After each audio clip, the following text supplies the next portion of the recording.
तो जैसा कि हमने पिछली बार देखा था कि हमारा मेन कैरेक्टर जो कि होता है पाक हैंग सुक एक मोटा सा लड़का होता है, लेकिन अचानक से एक दिन उसके साथ कुछ ऐसा होता है कि वो एक हैंडसम लड़के में कन्वर्ट हो जाता है। लेकिन उसके पास एक ऐसी एबिलिटी आ जाती है कि वो जब भी सोता है तो वो एक मोटे लड़के में और अपने हैंडसम लड़के में, ये दोनों बॉडी में वो स्विच कर सकता है। और ऐसे ही उसकी न्यू लाइफ स्टार्ट हो जाती है, जहां पे वो एक नए स्कूल में जाता है और नए दोस्त बनाता है, और उसके साथ साथ वो स्कूल के सबसे पावरफुल लड़के को भी हरा देता है फाइट में। और अब उसके साथ क्या होने वाला है, चलो देखते हैं। तो इस एपिसोड के शुरुआत में हमें ये लोग दिखाते हैं कि एक लड़का जो कि फैशन स्कूल में ही होता है, वो नॉर्मली अपने स्कूल की तरफ जा रहा होता है, लेकिन सब लोग उसकी तरफ देख के बोलते हैं कि वाओ इसके शूज तो देखो, क्योंकि उसके पास एक लिमिटेड एडिशन वाले शूज होते हैं। तो ये लड़के को थोड़ा प्राउड फील होता है। ऐसे ही वो चलता रहता है, लेकिन उसके पीछे तभी बॉक्सर बंदा आता है और वो उससे बोलता है कि ओए तूने भी सेम मेरे जैसे शूज पहन के रखे हैं। हाँ, ऐसा बोल के वो थोड़ा बॉक्सर इसको बुली करने की कोशिश करता है, लेकिन बॉक्सर यहाँ पे रुक जाता है। इसका रीजन ये होता है कि जैसे ही बॉक्सर ने पाक हैंगसुक से दोस्ती की होती है तो उसके अंदर थोड़े बहुत चेंजेस आए होते हैं और वो बोलता है कि मैं अब से लोगों को बुली नहीं करूंगा। ऐसा बोल के वो वहां से निकल लेता है। और तभी ये लड़का अपने मन में बोलता है कि मेरे पास सिर्फ ये शूज ही नहीं है, मेरे पास एक और स्पेशल चीज है जो कि मैं जैसे ही पहन के क्लास में एंट्री लूंगा तो सब लोग मेरे ऊपर फिदा हो जाएंगे। और तभी ही ये लड़का क्लास में एंट्री लेता है और इसके हाथ में एक न्यू रिंग होता है जो कि होता है क्रोम हार्ट सेट का, और ये रिंग बहुत ज्यादा महंगा होता है। इसको लगता है कि सब लोग इसकी तरफ देख रहे हैं, लेकिन तभी ही इसके पीछे से ये ब्लॉन्ड बाल वाला लड़का आता है और इसने इसके हाथ में पांचों के पांचों रिंग पहन के रखे होते हैं। तो सारी की सारी लड़कियां इसके पास जाती है और इसको बोलती है कि वाओ तुम्हारे पास ये न्यू वाले रिंग्स है, ये तो बहुत ज्यादा अमेजिंग है। और तभी ही इस लड़के के बगल में और दो गधे से लड़के आते हैं और बोलते हैं कि ये रिंग्स तो तब फेमस हुए जब पॉप स्टार डीजी ने इन्हें पहना था। वेल, ये बंदे के पास तो सारे के सारे रिंग्स है और हम इसे नहीं हरा सकते हैं। तभी ही यहाँ पे वो ठरकी लड़की आती है और वो इससे बात करने की कोशिश करती है ब्लॉन्ड वाले बाल से, लेकिन ब्लॉन्ड बाल वाला बंदा कुछ रिप्लाई ही नहीं करता है उसका। और तभी हमारा बॉक्सर बोलता है कि वेल, ये बंदा तो हमेशा लग्जरी ब्रांड्स में डूबा हुआ रहता है, इसके शूज भी लग्जरी के होते हैं, कपड़े बैग वैग हर एक चीज एकदम लग्जरी ब्रांड का होता है, तो ये बंदा तो बहुत ज्यादा अमीर होगा।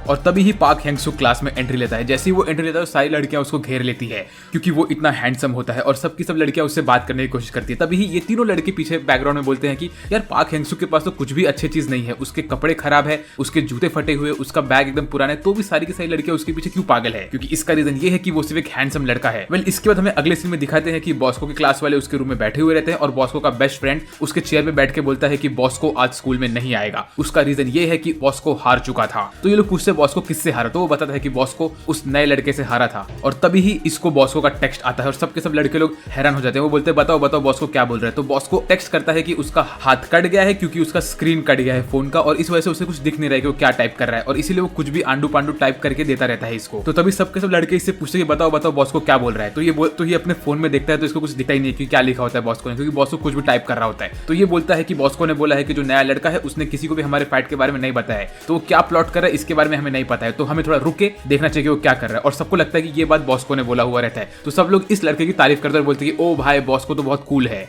फिर उसके बाद ब्रेक टाइम में पाक हैंगसुक और ये फट्टू लड़का दोनों ही चल के जा रहे होते हैं। तो ये लोग देखते हैं कि इनके सामने वोकल क्लास के बंदे लोग एक मोटे लड़के को बुली कर रहे होते हैं और इस लड़के की बुलिंग देख के पाक हैंगसुक को अपनी याद आती है। तो पाक हैंगसुक जाता है उसके पास और बोलता है कि तुम ये क्या कर रहे हो, इसको बुली करना बंद कर दो। तो जो बंदा उसका बुलिंग कर रहा होता है टोपी वाला, वो पाक हैंगसुक को बोलता है कि ओए तू बहुत शाना नहीं बन रहा है, तू इस स्कूल में नया है तो इस स्कूल के रूल समझ जा और हम लोग के बीच में मत आ। ऐसा बोल के वो पाक हैंगसुक को मारने की कोशिश करता रहता है, लेकिन तभी ही उसके टीचर वहां पे आ जाते हैं। तो टीचर को देख के वो लोग वहां से निकल लेते हैं और ये सब का सब सीन हमारे ब्लॉन्डी ने भी देखा रहता है। फिर उसके बाद क्लास में ऐसे ही सब बच्चे बैठे रहते हैं और उनकी टीचर उनको फैशन के बारे में सिखा रही होती है। तभी ब्लॉन्डी अपने पीछे घूम के देखता है तो पाक हैंगसुक के कपड़े देखता है, तो वो नोटिस करता है कि पाक हैंगसुक के कपड़े फटे हुए रहते हैं और बहुत बुरी हालत में होते हैं, लेकिन वो कुछ बोलता नहीं है। उसके बाद क्लास के बाद जब सारे बच्चे घर जा रहे होते हैं तो पाक हैंगसुक को उसकी मॉम का कॉल आता है और ब्लॉन्डी वहां पे बैठ के उसकी बातें सुनता रहता है। तो पाक हैंगसुक उसकी मॉम से बात करता है और बोलता है कि मॉम हाँ मुझे पता है कल मेरा बर्थडे है, लेकिन आपको मेरे बर्थडे पे आने की कोई जरूरत नहीं है क्योंकि मैं काम पे बिजी रहूंगा तो मैं आपसे मिल नहीं पाऊंगा। और ये सब चीज ब्लॉन्डी सुनता रहता है। उसके बाद रात के समय हमें दिखाते हैं कि पाक हैंगसुक अपने मोटे वाले बॉडी में होता है और वो अपने कन्वीनियंस स्टोर में काम कर रहा होता है और वो ऐसी एक बात को सोच रहा होता है। तभी वहां पे वो सुंदर लड़की आती है जिसने उसको एनर्जी ड्रिंक दिया रहता है। वो उसको हाई बोलती है और पूछती है क्या तुम अभी भी वर्कआउट कर रहे हो। तो पाक हैंगसुक बोलता है कि हाँ मैं कर रहा हूँ। ये सुनने के बाद वो लड़की वहां से निकल लेती है। फिर हमें अगले सीन में दिखाते हैं कि पाक हैंगसुक अपने हैंडसम बॉडी में रहता है और वो स्कूल में रहता है और तभी ही ये नया मोटू उसको बोलता है कि तुम हमारी हेल्प क्यों कर रहे हो, हम लोग तुम्हारे जैसे बिल्कुल भी नहीं है, हम लोग के साथ कोई बात नहीं करता है स्कूल में और सब लोग हमको बुली करते हैं, तो तुम हम लोग की हेल्प क्यों करना चाहते हो और हमारे साथ दोस्ती क्यों करना चाहते हो। फिर उसके बाद मोटू उसको बोलता है कि तुम मुझे बताओ कि तुम मेरे साथ दोस्ती क्यों करना चाहते हो। तो फिर पाक हैंग-सुक बोलता है कि ऐसा कोई रीजन तो है नहीं, लेकिन एक रीजन ये है कि मुझे तुम्हें देख के अपनी याद आती है, तुम और मैं बहुत एक जैसे हैं। तो मोटू को लगता है कि पाक हैंग-सुक उसकी बेइज्जती कर रहा है, तो वो बोलता है कि भाई तू और मैं बिल्कुल भी एक जैसे नहीं है, मैं एकदम अगली हूँ, मैं मोटा हूँ और तू बहुत हैंडसम है और पतला और तेरी बॉडी भी अच्छी खासी है। ऐसा बोल के मोटू वहां से गुस्से में निकल लेता है। फिर जो ये 3 लड़के होते हैं जो गधे जैसे दिखते हैं, वो लोग बात करते रहते हैं, बोलते हैं कि भाई ये पाक हैंग-सुक के पास तो कुछ कपड़े हैं नहीं अच्छे, तो हम क्या करेंगे, कल के दिन जब वो एंट्री लेगा क्लास में तो हम उसकी बेइज्जती करेंगे और सारी लड़कियों के सामने उसको एम्बैरेस कर देंगे उसके कपड़ों की वजह से। और इस सारी की सारी चीज ब्लॉन्डी वापस से सुनता रहता है। फिर स्कूल के बाद हमें दिखाते हैं कि बर्न नगल गैंग के 4 लोग बाहर निकल के बैठे रहते हैं और वो लोग प्लान बनाते रहते हैं कि उनको मिलके पाक हैंग-सुक को मारना है, क्योंकि उसने उनके बॉस बॉस्को को मारा रहता है। और ऐसे ही स्कूल के बाद पाक हैंग-सुक चल के जा रहा होता है अपने घर की तरफ और तभी वहां पे ब्लॉन्डी आता है। ब्लॉन्डी वहां पे आके पाक हैंग-सुक से कुछ नहीं कहता है, वो एक बैग उसके सामने रखता है जिस बैग के ऊपर एक नोट रहता है, हैप्पी बर्थडे। फिर उसके बाद पाक हैंग-सुक वो जब बैग खोल के देखता है तो उसके अंदर बहुत सारे नए नए कपड़े होते हैं और बहुत सारी फैशनेबल चीज होती है। तो पाक हैंग-सुक ब्लॉन्डी को थैंक यू बोलता है और बोलता है कि मैं ये कपड़े नहीं ले सकता हूँ, इसे तुम्हें तुम्हारे पास रखने चाहिए। तो ब्लॉन्डी उससे कुछ बोलता नहीं है, लेकिन ब्लॉन्डी को देख के पाक हैंग-सुक समझ जाता है कि ब्लॉन्डी क्या बोलना चाहता है। तो पाक हैंग-सुक बोलता है कि अच्छा तो तुम ये कहना चाहते हो कि अगर मैंने कपड़े नहीं लिए तो तुम वैसे भी इसे फेंकने वाले थे, तो इसे फेंकने से अच्छा तुम मुझे देते रहे हो, तो अगर ये रीजन है तो मैं इसे ले लेता हूँ। ऐसा बोल के पाक हैंग-सुक उसको थैंक्स सब बोलता रहता है, लेकिन ब्लॉन्डी अपने कार में बैठ के वहां से निकल लेता है। और फिर हमें अगले सीन में दिखाते हैं कि ब्लॉन्डी ने असल में उन 4 बंदों को मार के वहां पे गिरा दिया होता है जो लोग बर्न नकल गैंग के होते हैं और जो लोगों ने प्लानिंग किया होता है कि वो लोगों को पाक हैंग-सुक को मारना होता है। तो इससे ये दिखाते हैं कि ब्लॉन्डी जो है वो बहुत अच्छा इंसान है और उसके साथ साथ वो पाक हैंग-सुक के साथ अच्छी दोस्ती रखना चाहता है। फिर रात के टाइम पे मोटू अपने मोटे वाले बॉडी में होता है और वो अपनी मॉम से बात करता रहता है और अपनी मॉम को बोलता है कि मॉम आज मेरा बर्थडे बहुत अच्छा था, मुझे मेरे दोस्तों ने बहुत सारे गिफ्ट दिए हैं। ऐसा बोल के वो कॉल काट देता है और बहुत खुश रहता है। फिर अगले दिन स्कूल में वो तीनों गधे लड़के ऐसे ही बैठे रहते हैं और वो लोग रेडी रहते हैं पाक हैंग-सुक की बेइज्जती करने के लिए। उन लोग का प्लान ये होता है कि जैसे ही पाक हैंग-सुक एंट्री लेगा और सारी की सारी लड़कियां उसको घेर लेगी तो हम लोग उससे उसके कपड़ों का ब्रांड पूछेंगे। लेकिन जैसे ही पाक हैंग-सुक यहाँ पे एंट्री लेता तो ये लड़के उसको देख के हैरान हो जाते हैं, क्योंकि इस वक्त पाक हैंग-सुक ने सारे के सारे फैशनेबल कपड़े पहने रहते हैं और ये देख के लड़कियां और भी ज्यादा पागल हो जाती है उसके ऊपर। फिर उसके बाद हमें अगले सीन में दिखाते हैं कि ब्लॉन्डी ने असल में सारी रात बैठ के पाक हैंग-सुक के लिए एक नोट लिखा होता है हैप्पी बर्थडे वाला, लेकिन वो हर एक नोट को फाड़ के फेंकता रहता है क्योंकि उसको वो अच्छा नहीं लगता है। उसके साथ साथ उसने बहुत सारे कपड़े भी लेके रखे होते हैं जो वो उसको देना चाहता था, लेकिन उसने एक सिलेक्टिव कपड़े दिए होते हैं पाक हैंग-सुक को। और तब ये ठरकी लड़की उससे पूछे कि तुमने ये सब कपड़े कब खरीदे, तो पाक हैंग-सुक बोलता है कि मैंने इसको खरीदा नहीं है, ये सब मुझे मेरे एक बहुत अच्छे दोस्त ने गिफ्ट दिए हैं मेरे बर्थडे पे।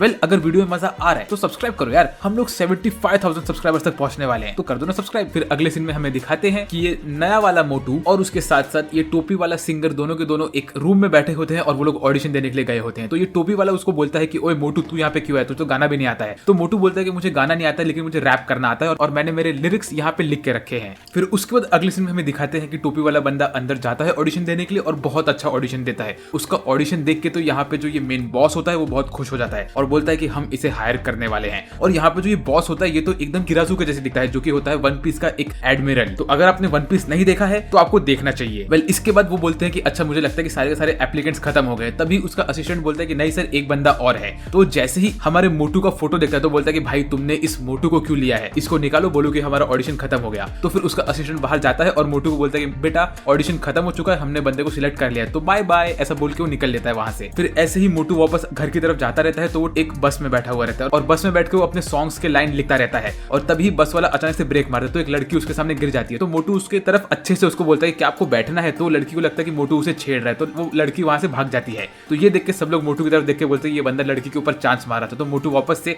उदास होकर बैठ जाता है बस में और बोलता है कि यार मेरी जिंदगी ऐसी ही है, लोग मुझे जितना भी हेट करते हैं मैं उन सबको मेरे लिरिक्स बनाता हूँ और लिखता रहता हूँ। और ऐसे ही मोटू रात को सोने के पहले भी अपने रूम में बैठ के लिरिक्स लिखता रहता है। फिर उसके बाद अगले दिन स्कूल में सुबह सुबह मोटू एक पोस्टर के सामने खड़ा रहता है जो कि होता है फेस्टिवल का पोस्टर। तो मोटू ये फेस्टिवल के अंदर एप्लीकेशन डालने की सोच रहा होता है, तभी वहां पे पाक हैंग-सुक आता है। तो पाक हैंग-सुक यहाँ पे आके मोटू से बात करने लगता है। तो कुछ लड़कियां मोटू को और पाक हैंग-सुक को एक साथ देख लेती, तो वो लोग बोलते हैं कि शायद पाक हैंग-सुक इस मोटू से इसलिए बात कर रहा है ताकि वो चाहता है कि मोटू उसका नौकर बन जाए। तो मोटू ये बात सुनने के बाद पाक हैंग-सुक से थोड़ा रूडली बात करता है, बोलता है कि तुम मुझसे बात मत किया करो, हम लोग दोस्त नहीं है। ऐसा बोल के मोटू वहां से निकल लेता है। फिर ऐसे ही मोटू अपने क्लास में बैठा होता है कि तभी वहां पे टोपी वाला बंदा आता है और वो मोटू को बोलता है क्या रे तू कल ऑडिशन देने क्यों आया था, तूने ऑडिशन देने आया इसलिए मेरा मूड बहुत खराब है तेरे ऊपर। ऐसा बोल के वो मोटू को एक दो मुक्का मारता है और वहां से निकल लेता है। स्कूल खत्म होने के बाद मोटू वापस से अपने घर जा रहा होता है, लेकिन जाने के पहले उसने इस फेस्टिवल में पार्टिसिपेट करने का एप्लीकेशन फॉर्म ले लिया होता है।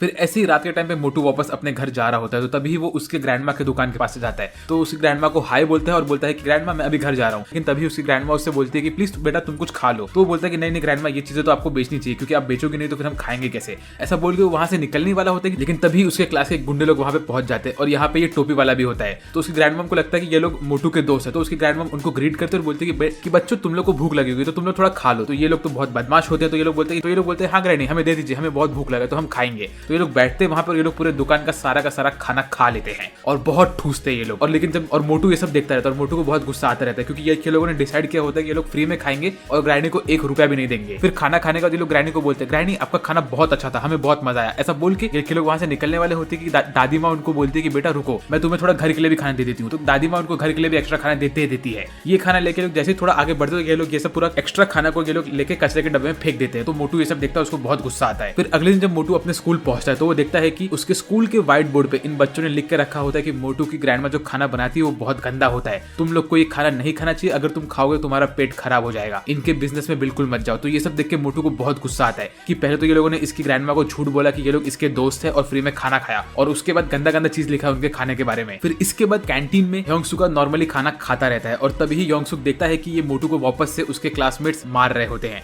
और इसका रीजन ये होता है कि वो लोगों ने मोटू के पास से देख लिया होता है कि वो फेस्टिवल में पार्टिसिपेट करने वाला है। तो वो लोग बोलते हैं कि तुझे ये फेस्टिवल में गाना गाना है, हाँ ऐसा बोल के वो लोग उसका एप्लीकेशन फॉर्म लेते हैं और उसको फाड़ देते हैं। और फिर ये टोपी वाला बंदा मोटू को और मारता है और बोलता है कि चल जा हमारे लिए खाना और पानी लेकर। तो मोटू फटाफट इनके लिए खाना लेके आता है और पानी भी लेके आता रहता है। और तभी योंगसुक को इस मोटू के अंदर अपना पुराना सेल्फ दिखता है। वो बोलता है कि मैंने इस स्कूल में इसलिए आया था ताकि मुझे इस स्कूल में एक अच्छी लाइफ मिले, लेकिन अगर मैं देख रहा हूँ तो यहाँ पे भी लोग बुली कर रहे हैं इसको, और अगर मैं वापस से मेरे मोटे वाले बॉडी में होता तो मुझे भी ऐसे बुली किया गया होता यहाँ पे। और तभी ये टोपी वाला बंदा अपना पैर आगे करके मोटू को गिरा देता है जमीन पे और मोटू के हाथ से पूरा पानी गिर जाता है। तो ये सब देख के योंगसुक का दिमाग खराब हो जाता है। वो अपना प्लेट उसके दोस्त को पकड़ाता है और चल के जाता है इस टोपी वाले बंदे के पास उससे लड़ने के लिए। वो उसको रोकता है, बोलता है कि तुम्हें इस मोटू को बुली नहीं करना चाहिए। और तभी वो टोपी वाला बंदा बोलता है कि अच्छा तो तुम 2 लोग मुझसे फाइट करोगे। तो जब योंगसुक अपने लेफ्ट पे देखता है तो वहां पे ब्लॉन्डी भी होता है। तो योंगसुक बोलता है कि थैंक यू यहाँ पे आने के लिए, लेकिन तभी बॉक्सर भी यहाँ पे आता है। तो अब 3 वर्सेस 3 हो गया होता है। तो तब टोपी वाला बोलता है कि अच्छा तो तुम तीनों मिलकर हमसे लड़ोगे, हाँ। लेकिन उस वक्त बॉस्को की गैंग भी वहां पे आ जाती है और वो लोग भी पाक योंगसुक के साथ साइड करते हैं और बोलते हैं कि अगर तुझे इस लड़के को छेड़ना है तो पहले तुझे हमसे लड़ना पड़ेगा। फिर उसके बाद ये सब देख के टोपी वाला बंदा थोड़ा गुस्सा होता है और वो खाने को लात मार के वहां से निकल लेता है, बोलता है कि मुझे फाइट नहीं करना है तुम लोग से। फिर इसके बाद सबको लगता है कि बॉस्को भी पाक योंगसुक का दोस्त बन चुका है, लेकिन बॉस्को तभी घूम के पीछे देखता है और पाक योंगसुक को बोलता है कि तू इस मोटे को क्यों बचा रहा था, ताकि तू अकेला इस मोटे के ऊपर राज कर सके, है ना, मैं जानता हूँ कि तू कैसा है। ऐसा बोल के बॉस्को लड़ने के लिए रेडी होता है पाक योंगसुक से, लेकिन बॉस्को के दोस्त लोग उसको रोक देते हैं और बोलते हैं कि बॉस्को अभी हमें फाइट नहीं करना चाहिए। उसके बाद सारी की सारी लड़कियां यहाँ पे आती है और वो पाक योंगसुक को घेर लेते हैं और बोलते हैं कि तुम कितने कूल हो, तुम उस मोटू को बचा रहे थे, वाओ वाओ, ऐसे करने लगती है वो लोग। और फिर मोटू पाक योंगसुक के पास से भाग जाता है। उसको लगता है कि पाक योंगसुक मोटू को सिर्फ इसलिए बचा रहा था ताकि वो और पॉपुलर हो सके लोगों के बीच में। फिर उसके बाद अगले दिन पाक योंगसुक मोटू का वेट करता रहता है स्कूल के बाहर, और जैसे ही मोटू वहां पे आता है तो पाक योंगसुक उसको उसका फटा हुआ एप्लीकेशन देता है और बोलता है कि तुम स्कूल में गाना गाना चाहते हो ना, ये लो मैंने तुम्हारा एप्लीकेशन ठीक कर दिया है। तो मोटू उसको बोलता है कि तू मुझसे दोस्ती करने की कोशिश मत कर, मैं जानता हूँ कि तू ये सब सिर्फ पॉपुलर होने के लिए कर रहा है, मेरी जिंदगी सेम टू सेम एमएनएम के जैसी है, वो भी हमेशा बुली होता था और मैं भी हमेशा बुली हो रहा हूँ, और इसलिए मैं मेरे बुलिंग को यूज करता हूँ मेरे लिरिक्स लिखने के लिए, तो मेरी जिंदगी एकदम एमएनएम जैसी है। ऐसा बोल के मोटू वहां से निकल लेता है। फिर उसके बाद हमें दिखाते हैं कि स्कूल में जो सिंगिंग वाला क्लास होता है वहां पे सारी की सारी लड़कियों ने टोपी वाले बंदे को घेर के रखा होता है और लोग बोल रही होती है कि तो अच्छा तुम और ये ब्लॉन्ड बाल वाला बंदा तुम लोग मिलकर एक साथ डुएट करने वाले हो। तो वो बोलता है और क्या, और हम लोग पूरे के पूरे स्कूल को रॉक कर देंगे। लेकिन तभी वो टोपी वाला बंदा देखता है कि सामने मोटू भी अपने टेबल पे बैठ अपने गाने के लाइंस लिख रहा होता है। तो फिर स्कूल के बाद टोपी वाला बंदा मोटू को पकड़ता है और उसके लिरिक्स वाला बुक को अपने हाथ में पकड़ के फाड़ के फेंक देता है, और उसके बाद वो मोटू को बहुत मारता है। और यहाँ पे मोटू का दिल प्रॉपर्ली टूट जाता है, क्योंकि उसने जो अपने मेहनत से अपनी सारी की सारी लिरिक्स लिखी हुई होती है वो सब उसके सामने फट के गिर रही होती है। फिर उसके बाद हमें दिखाते हैं कि पाक योंगसुक असल में अपने क्लासरूम को साफ कर रहा होता है और तभी उसके साथ वो ठरकी लड़की भी होती है। तो पाक योंगसुक उससे पूछता है कि स्कूल फेस्टिवल में क्या होने वाला है। तो वो बोलती है कि यहाँ पे सिंगिंग का कंपटीशन होने वाला है, तो पाक योंगसुक तुम्हें भी इसमें पार्टिसिपेट करना चाहिए। तो वो बोलते हैं ठीक है देखा जाएगा। ऐसे बोल के वो अपने आप में स्कूल साफ कर रहा होता है। तो तभी उसको याद आता है कि यार अगर मैं भी पार्टिसिपेट करूँ तो शायद मैं जीत सकता हूँ, क्योंकि मेरी मॉम मुझसे कहती थी कि मैं बहुत अच्छा गाता हूँ। ऐसा बोल के वो अपने सामने खिड़की खोलता है और वो गाना स्टार्ट करता है, और वो बहुत अच्छा गाना गाता है। ये गाना सुन के आपको बहुत अच्छा लगेगा, तो मैं आपको रेकमेंड करूंगा कि आप लोग जाओ और ये गाने को अपने आप से सुनो। अगर मुझे इस गाने का लिंक मिलता है तो मैं उसको पिन कमेंट में लिंक कर दूंगा। और ये हमारा मोटू भी ये गाना सुनता है पाक योंगसुक के मुंह से, और वो भाग भाग के ऊपर आता है देखने के लिए कि कौन गाना गा रहा है। तो जैसे ही मोटू ऊपर क्लासरूम में पहुंचा तो वो देखता है कि असल में पाक योंगसुक गाना गा रहा होता है। तो मोटू उसके पास जाता है और बोलता है कि हाय, और जैसे ही मोटू उसको हाय बोलता है तो पाक योंगसुक को देख के मोटू रोने लगता है, क्योंकि उसको उसके मुंह में बहुत चोट लगी हुई होती है। तो ये सब देखने के बाद पाक योंगसुक उसको बोलता है प्लीज तुम रो मत और ये लो तुम्हारा एप्लीकेशन। तो मोटू जैसे ही अपना एप्लीकेशन लेता है तो उसको बोलता है कि क्या तुम मेरे साथ गाना गाओगे इस फेस्टिवल में। फिर उसके बाद हमें अगले सीन में दिखाते हैं कि पाक योंगसुक असल में मोटू के घर पे होता है। तो मोटू अपने घर को साफ करने की कोशिश करता है और बोलता है कि मुझे माफ कर दो, मैं जानता हूँ कि तुम ऐसे गंदी जगह पे नहीं आना चाहते थे। तो पाक योंगसुक उससे कहता है कि नहीं नहीं ऐसा बिल्कुल नहीं है, सबसे पहले तुमने सुबह के टाइम पे लाइट क्यों ऑन रखा है, तुम बिजली वेस्ट कर रहे हो। ऐसा बोल के वो उसकी लाइट बंद कर देता है। उसके बाद वो बोलता है कि तुम्हें ये सब पेपर को ठीक से रखना चाहिए, क्योंकि ये सब हमें बाद में काम में आएगी। अगर हम इसमें सब्जी को बांध के रखें तो सब्जी 1 हफ्ते तक ठीक रहती है। ऐसा वो सब बोलता है मोटू को। तो मोटू उसको बोलता है कि लगता है तुम्हारी अपब्रिंगिंग बहुत अच्छी हुई क्योंकि तुम्हें ये सब पता है। तो बोलता है नहीं ये सब तो मुझे मेरी मॉम ने सिखाया है। फिर इसके बाद पाक हेंगसुक मोटू से बोलता है कि लेकिन हम तो यहाँ पे मेन जो काम करने के लिए आए थे पहले उसे करते हैं। तो फिर मोटू बोलता है कि अच्छा 1 मिनट तुम रुको। ऐसा बोल के मोटू अपने कंप्यूटर के पास जाता है और वो सॉन्ग बजाता है। बोलता है कि तुम जो गाना गा रहे थे उस दिन, मैंने उस गाने के लिए एक म्यूजिक कंपोज किया है। तो वो म्यूजिक जब बजाता है तो पाक हेंगसुक को वो म्यूजिक बहुत अच्छा लगता है। वो बोलता है कि तो तुम कंपोजर भी हो? तो मोटू बोलता है कि नहीं मैं बस ये थोड़ा बहुत कर लेता हूँ। फिर उसके बाद अगले सीन में हमें दिखाते हैं कि पाक हेंगसुक अपना प्रैक्टिस करके मोटू के साथ रात के टाइम पे अपने घर जा रहा होता है। तो ऐसे ही वो लोग चलते रहते हैं। तभी मोटू उसको बोलता है कि तो अभी तुम्हारा पार्ट टाइम जॉब है राइट? तो वो बोलता है कि हाँ। फिर मोटू उससे पूछता है कि तुम्हें पार्ट टाइम जॉब की क्या जरूरत है, तुम तो बहुत अमीर हो। तो पाक हेंगसुक बोलता है कि ऐसा नहीं है, मैं बस पार्ट टाइम जॉब इसलिए करता हूँ ताकि मैं थोड़े और पैसे कमा सकूं। और तभी ये लोग ऐसे बातें करते रहते हैं और तभी पाक हेंगसुक के पेट से गुड़गुड़ की आवाज आती है। तो मोटू उसको बोलता है प्लीज मुझे माफ कर दो, मैं तुम्हें कुछ खाना नहीं दिया। ऐसे वो लोग बात करते करते चलते रहते हैं आगे की। तभी वो लोग मोटू के ग्रैंडमा के शॉप के पास पहुंचते हैं। तो मोटू की ग्रैंडमा बोलते हैं कि तो अच्छा तो तुम मेरे ग्रैंड चाइल्ड के दोस्त हो? तो पाक हेंगसुक हाँ बोलता है। तो तभी मोटू की ग्रैंडमा पाक हेंगसुक को बोलती है थोड़ा बेटा तुम खाना खा लो। तो तभी मोटू को फ्लैशबैक आता है कैसे टोपी वाले बंदे ने उसकी ग्रैंडमा को बुरी तरह से यूज किया। तो उसको लगता है पाक हेंगसुक भी शायद ऐसा ही करेगा।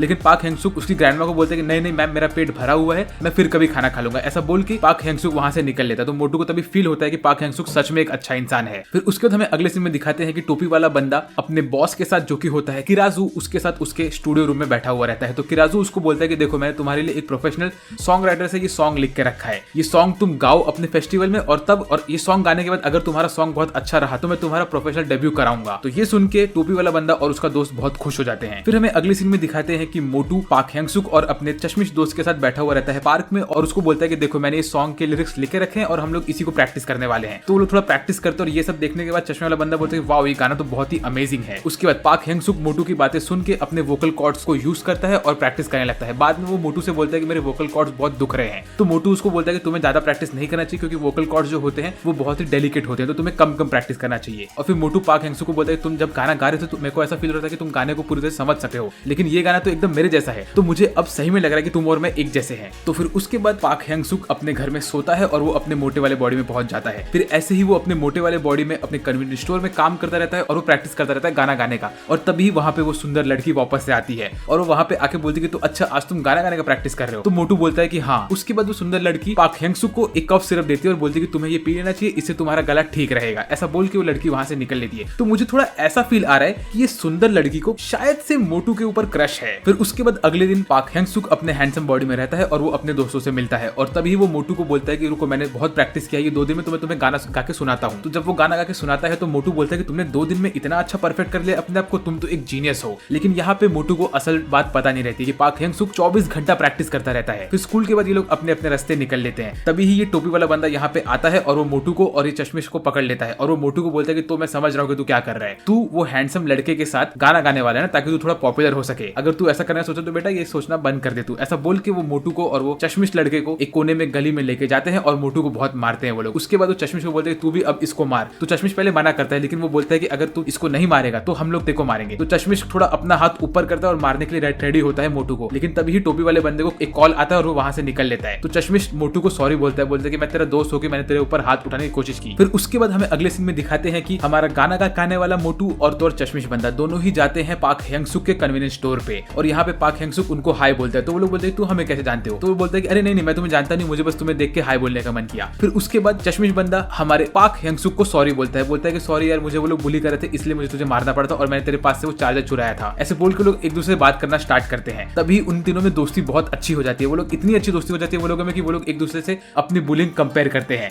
एक बोलता है कि जब मैं छोटा था तो मुझे मेरे स्कूल वालों ने ऐसा बुली किया कि मुझे टॉयलेट में बैठना पड़ रहा था। एक बोलता है कि मुझे पूरा टाइम नागड़ा होकर भागना पड़ रहा था। और फिर तब हमारा पाक हेंगसुक बोलता है कि मेरा तो ऐसा बुलिंग हुआ है कि मुझे लोगों ने मेरी मॉम के सामने मारा है। और ये सुन के बाकी दोनों को बहुत बुरा लगता है। लेकिन इसी तरह इन तीनों में बहुत अच्छी दोस्ती हो जाती है। फिर तभी ही गाना गाने वाला मोटू और चश्मिश बंदा दोनों ही बोलते हैं कि लेकिन जब से पाक हेंगसुक हमारी लाइफ में है तब से हमारी लाइफ बहुत अच्छी हो गई है, हमें कोई भी बुली नहीं करता और पाक हेंगसुक हम लोग से एक्चुअली बात करता है और वो एक जेन्युइन दोस्त है, उसने हमें बुलिंग होने से बहुत बार बचाया भी है। और तभी ये सब बात बॉस को भी सुन लेता है और बॉस को वहां पे आके बोलता है तो जो तुम बोल रहे हो वो सब सच है क्या? तो वो बोलते हैं कि हाँ। लेकिन तभी बॉस को पाक हेंगसुक से बोलता है कि लेकिन मैंने उसको तेरी मॉम से पैसा लेते हुए देखा था। तो तभी पाक हेंगसुक बोलता है कि नहीं असल में मेरी मॉम तो उस हैंडसम लड़के को पैसा दे रही थी कॉफी का। तो ये सब सुनने के बाद बॉस को समझ जाता है कि उसने अब तक हमारे हैंडसम पाक हेंगसुक को बहुत गलत समझा था। फिर अगले दिन स्कूल खत्म होने के बाद मोटू, चश्मिश बंदा और पाक हेंगसुक तीनों ही पार्क में बैठ के गाना गाने का प्रैक्टिस करते रहते हैं और पाक हेंगसुक इतना अच्छा गाता है कि मोटू और चश्मिश बंदा दोनों ही एकदम पागल हो जाते जाते हैं खुशी से। और तब मोटू बोलता है कि मुझे यकीन नहीं हो रहा कि 10 दिन के अंदर तुम कितना अच्छा गाने लगे हो। लेकिन तभी पाक हैंग-सुक बोलता है कि असल में 10 दिन के अंदर मैंने 24 घंटा प्रैक्टिस किया है और ये बात तुम दोनों को नहीं पता है। फिर हमें अगले सीन में दिखाते हैं कि टोपी वाला बंदा और उसका ब्लॉन्ड दोस्त दोनों के दोनों स्टूडियो में प्रैक्टिस कर रहे होते हैं अपने गाने का। और उनका जो इंस्ट्रक्टर होता है, जो कि होता है किराजू, वो बोलता है कि तुम लोग बहुत अच्छा गा रहे हो, तुम लोग तो डेफिनेटली जीतने वाले हो। और तभी हमें मालूम पड़ता है कि इन लोग का परफॉर्मेंस होता है 19th नंबर पे और 20th नंबर पे होता है पाक हैंग-सुक का परफॉर्मेंस। फिर हमें अगले सीन में दिखाते हैं कि फेस्टिवल का दिन आ चुका होता है और यहाँ पे सबसे पहले एंट्री लेती है वही सुंदर लड़की जो हमारे मोटू के साथ बहुत अच्छे से रहती है। और ये एक लग्जरी कार में आती है और इसके साथ साथ एक और बंदा होता है जिसके हाथों में टैटू होता है और ये बंदा बहुत ज्यादा स्ट्रॉन्ग दिखता है। तो मुझे लग रहा है कि ये शायद से इस बंदी का बॉयफ्रेंड है या तो उसका भाई भी हो सकता है। और यहाँ पे आने के बाद ये इस फेस्टिवल में घूम रही होती है तो वो देखती है कि एक जगह पे एक हेयर ड्रेसर एक लड़की के बाल इतने गंदे तरीके से काटता है कि वो लड़की पहले गुस्सा हो जाती है,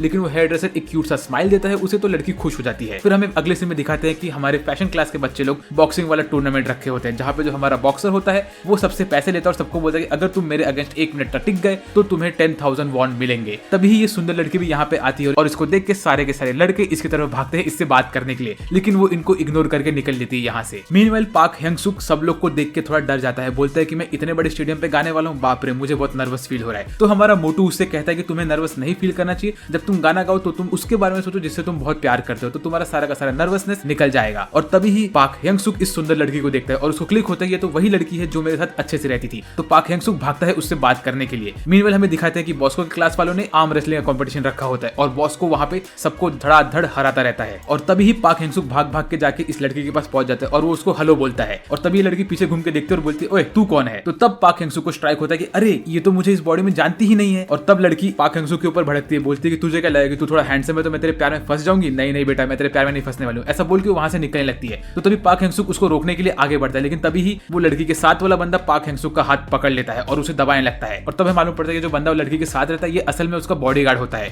ये पाक हैंग-सुक को बोलता है कि तुम्हें इसके पास आने को अलाउड नहीं है, तुम मेरी मैडम के साथ फ्लर्ट नहीं कर सकते हो। और तभी पाक हैंग-सुक उसकी पकड़ अपने हाथ से छुड़ाता है और ये देख के वो बंदा शॉक हो जाता है, बोलता है ओ तो तुम मेरे ग्रिप को छुड़ा सकते हो। ऐसा बोल के ये बंदा उसको मारने के लिए रेडी होता है और वो एक किक मारता है पाक हैंग-सुक और पाक हैंग-सुक नीचे गिर जाता है। फिर उसके बाद ये बॉडीगार्ड पाक हैंग-सुक को बहुत बुरी तरह से मारने वाला होता है कि तभी वहां पे बॉस को आ जाता है और बॉस को बोलता है कि तू मेरे दोस्त को क्यों छू रहा है, मेरे दोस्त को अकेला छोड़ दे। और तभी बॉडीगार्ड जाता है बॉस के पास और बॉस को बोलता है कि बेटा तू हम लोग के बीच में मत आ। ऐसा बोल के वो बॉस को एक बहुत जोर का पंच मारता है, लेकिन बॉस के नाक से खून निकलने लगता है, लेकिन बॉस को बोलता है कि उसको कुछ नहीं हुआ। ये देख के बॉडीगार्ड बोलता है कि ओके तो फाइनली मेरे को एक वर्दी ओपोनेंट मिल गया है। तभी बॉस को उसको बोलता है कि ओए चश्मिश अपना चश्मा नीचे उतार वरना तेरा चश्मा टूट जाएगा। तो बॉडीगार्ड अपना चश्मा जैसे ही नीचे उतारता है तो हमें दिखता है कि उसके मुंह पे एक बहुत बड़ा सा स्कार होता है। और तभी बॉस को उसको लड़ने के लिए रेडी हो जाता है अपने फाइटिंग स्टैंस में। और ये देख के पाक हैंग-सुक भी खड़ा होता है और बोलता है कि मैं मेरे दोस्त को अकेले नहीं लड़ने दूंगा। ऐसा बोल के पाक हैंग-सुक भी खड़ा हो जाता है, लेकिन तभी वो सुंदर लड़की वहां पे आती है और वो अपने बॉडीगार्ड को रोक देती है, बोलती है कि तुम्हें ऐसा नहीं करना है वरना मैं तुम्हें फायर कर दूंगी। ये सुन के उसका बॉडीगार्ड बोलता है कि चलो ठीक है मैं इनको छोड़ देता हूँ। ऐसा बोल के वो लड़की और वो बॉडीगार्ड वहां से निकल लेते हैं। और तभी हमें मालूम पड़ता है कि असल में बॉस्को को वो पंच बहुत जोर से लगा रहता है और वो ठीक से खड़ा भी नहीं हो पाता है। लेकिन तभी बॉस्को पाक हैंग-सुक को बोलता है कि अगर अगली बार तू और मैं लड़ेंगे तो डेफिनेटली मैं ही जीतूंगा। और फिर उसके बाद पाक हैंग-सुक को बॉस को बोलता है कि अब से हम लोग दोस्त हैं। और तभी ही बॉस्को के दिमाग में वो सब फ्लैशबैक आता है कि कैसे उन तीनों ने बॉस्को को बोला रहता है कि पाक हैंग-सुक एक अच्छा इंसान है। फिर उसके बाद यहाँ पे गाने वाला फेस्टिवल स्टार्ट हो गया होता है और सबसे पहले जाता है टोपी वाला बंदा और वो अपना गाना गाना स्टार्ट करता है और उसके गाने पे सब लोग एकदम से खुश हो जाते हैं, सब लोग बहुत चेयर करते हैं। और ये सब देख के मोटू और पाक हैंग-सुक थोड़े नर्वस हो जाते हैं, लेकिन तभी मोटू बोलता है कि इसका रीजन तो यही है कि इसको एक प्रॉपर स्टूडियो से प्रॉपर गाना लिख के दिया गया है, इसीलिए ये गाना सबको बहुत पसंद आ रहा है। उसके बाद टोपी वाला बंदा बैक स्टेज आता है और वो मोटू से बात करता है तो मोटू उसको बोलता है कि ब्रो तूने बहुत अच्छा गाना गाया। ये सुन के टोपी वाला बंदा बोलता है कि चल रे ज्यादा शाना मत बन। ऐसा बोल के वो मोटू के पेट में एक मुक्का मारता है और मोटू गिर जाता है। उसके बाद पाक हैंग-सुक वहां पे आता है और वो लड़ने के लिए रेडी होता है, लेकिन मोटू उसको रोकता है, बोलता है कि अभी हमें नहीं लड़ना चाहिए, अभी हमारा परफॉर्मेंस है। इसके बाद मोटू और पाक हैंग-सुक दोनों ही खुशी खुशी स्टेज पे आते हैं और अपना परफॉर्मेंस स्टार्ट करते हैं। जैसे ही उनका परफॉर्मेंस स्टार्ट होता है तो बेचारा नर्वसनेस के मारे पाक हैंग-सुक एक गलत नोट पढ़ लेता है और ये देख के सब लोग हंसने लगते हैं और मोटू भी ये देखता है। तो मोटू समझ जाता है कि पाक हैंग-सुक नर्वस है, तो फटाफट पाक हैंग-सुक से माइक लेता है और अपना रैपिंग स्टार्ट करता है। मोटू का रैप सुन के सब लोग एकदम हैरान हो जाते हैं क्योंकि मोटू इतना परफेक्ट रैप गाता रहता है कि मैं आप लोग को क्या बताऊं। और ये देखने के बाद पाक हैंग-सुक को भी मोटिवेशन आता है और वो भी गाना गाना स्टार्ट करता है और ये गाना इतना ब्यूटीफुल होता है ना कि आप लोग को ये डेफिनेटली सुनना चाहिए। मैंने पहले भी बोला था कि मैं इस गाने को लिंक कर दूंगा अगर ये मुझे मिल गया तो, और मुझे अगर ये यूट्यूब पे मिलता है तो मैं डेफिनेटली इसको पिन कमेंट में लिंक करने वाला हूं, तो आप लोग इसको क्लिक करना और सुनना जरूर क्योंकि ये गाना बहुत अच्छा है। वेल ये गाना गाते गाते हमारा पाक हैंग-सुक अपनी मॉम के बारे में सोचता है और तभी वो बोलता है कि सबसे ज्यादा प्यार तो मैं इस दुनिया मेरी मॉम से ही करता हूँ। और वो इतना अच्छा गाना गाता है और ये गाने का नाम होता है फ्लाई अप। ये गाना सुन के पाक हैंग-सुक के सारे दोस्त लोग बहुत खुश रहते हैं, इवन बॉस्को तक रोने लगता है खुशी के मारे। और और गाना खत्म होने के बाद सब लोग बहुत तारीफ करते हैं पाक हेंगसुक और मोटू की, और इसके बाद पाक हेंगसुक और मोटू बहुत खुश हो जाते हैं और एंड में हमें मालूम पड़ता है कि पाक हेंगसुक और मोटू को फर्स्ट प्राइज मिला होता है। और ये देखने के बाद टोपी वाला बंदा बोलता है कि यार ये तो फेयर नहीं है, हम लोग के साथ चीटिंग हुआ है। लेकिन तभी ही किराजू वहां पे आता है और वो बोलता है कि ये दोनों ने तुमसे लाख गुना अच्छा गाना गाया था। वेल, मैंने तुम लोग से वादा किया था कि अगर तुम लोग जीत जाओ तो मैं तुम लोग का डेब्यू कराऊंगा, लेकिन तुम लोग नहीं जीते हो तो तुम लोग अब मेरे कॉल का वेट करो और मुझे सामने से कॉल मत करना। ऐसा बोल के वो पाक हेंगसुक और मोटू के पास जाता है और उनको बोलता है कि तुमने बहुत अच्छा गाना गाया। ऐसा बोल के वो अपना बिजनेस कार्ड उन दोनों को देता है, लेकिन यहाँ पे किराजू अपना बिजनेस कार्ड मोटू को नहीं देता, वो पाक हेंगसुक को देता है। तो ये देख के मोटू का दिल टूट जाता है और मोटू वहां से भाग जाता है। लेकिन फिर पाक हेंगसुक क्या करता है, वो बोलता है कि सॉरी सर, मैं ये बिजनेस कार्ड नहीं ले सकता हूँ आपसे, लेकिन आपको मेरे दोस्त को ही देना चाहिए। तो किराजू उससे बोलता है कि नहीं नहीं, मैं ये मोटू को नहीं दूंगा, मुझे तुम्हें ही देना है। और इसके बाद तो हमें पता ही है कि पाक हेंगसुक क्या करता है, वो उसको डिक्लाइन कर देता है। फिर इसके बाद हमें दिखाते हैं कि मोटू बेचारा अकेले बस में जाता रहता है और वो थोड़ा उदास रहता है। उसके बाद मोटू, चश्मिश और मोटा वाला पाक हेंगसुक तीनों ही उसके कन्वीनियंस स्टोर के बाहर बैठ के उसके वीडियो को देख रहे होते हैं और उस पे 1 लाख व्यूज आ गए होते हैं। और तभी मोटू नोटिस करता है कि उसको उस वीडियो में से एडिट आउट कर दिया जाता है और उसमें से वो लोग पाक हेंगसुक को बड़े स्क्रीन पे दिखा रहे होते हैं। और तभी ही पाक हेंगसुक उससे बोलता है कि ब्रो, लेकिन ये गाना तुम दोनों ने बहुत अच्छे से गाया था, मुझे बहुत मजा आया ये गाना सुन के। फिर हमें अगले सीन में दिखाते हैं कि डीजी नाम का एक बहुत बड़ा पॉप स्टार भी ये गाना सुन रहा होता है और वो बोलता है कि ये दोनों लोग तो बहुत अच्छे हैं गाना गाने में। और तभी ही स्टोरी में एक बहुत बड़ा प्लॉट ट्विस्ट आता है। जो सुंदर लड़की होती है वो भी ये गाना सुन रही होती है और वो ये गाना सुनते हुए बोलती है कि अरे ये तो वही लड़का है जिसने मुझसे बात किया था स्कूल में, और ये वही गाना गा रहा है जो गाना वो मोटू गा रहा था कन्वीनियंस स्टोर में, जिसको मैंने वो कफ सिरप दिया था, क्या वो भी मेरे जैसा है, ऐसा वो बोलती है। और तभी हमें नेक्स्ट सीन में दिखाते हैं कि ये सुंदर लड़की के बगल में इसके बिस्तर पे एक मोटी बदसूरत लड़की सो रही होती है। तो क्या इसका ये मतलब है कि ये सुंदर लड़की का भी सेम कंडीशन है पाक हेंगसुक के जैसे, कि जब ये सोने जाती है तो ये इसके मोटे वाले बॉडी में आ जाती है और जब ये उठती है तो ये इसके ब्यूटीफुल वाले बॉडी में आ जाती है। तो ये एक बहुत बड़ा प्लॉट ट्विस्ट है स्टोरी में। तो इसके जैसे ऐसे कितने सारे और लोग हो सकते हैं इसके अंदर, उसके बारे में हमें बिल्कुल नहीं पता। फिर हमें अगले सीन में दिखाते हैं कि पाक हेंगसुक अपने दोस्तों के साथ बहुत खुश रहता है, वो सबके साथ पार्टी करता है, बहुत सारे फंक्शंस अटेंड करता है और उसके साथ साथ वो अपनी नई जिंदगी में बहुत खुश रहता है। उसने बहुत सारे फोटोज को